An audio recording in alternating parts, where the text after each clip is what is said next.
Hello everyone! Ayan, dahil wala pa tayong budget para sa tiles, ito lang muna ang ating gagawin sa ating sahig.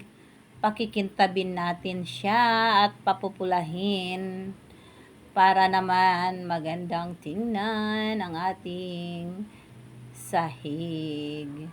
So, siguro mga next time kung mayroon na kaming budget para sa tiles, siyempre maganda ang tiles kasi malamig siya, malamig higaan, pero wala pa naman tayong budget, kaya ito na lang muna ang ating gagawin.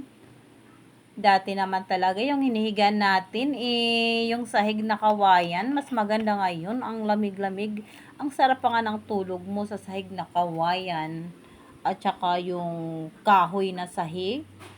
Ay nako, sobrang presko yun. Iba na kasi ngayon, no? Kailangang sumunod ka sa uso. Kung hindi ka sumunod sa uso ay mapag-iiwanan ka. Pero siguro sa may mga budget 'yan. Kami ay nako, naubusan ng budget.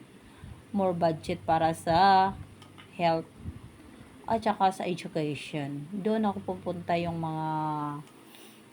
pira namin. Education, sa health, at saka sa food. Siguro next time, pag manalo ako,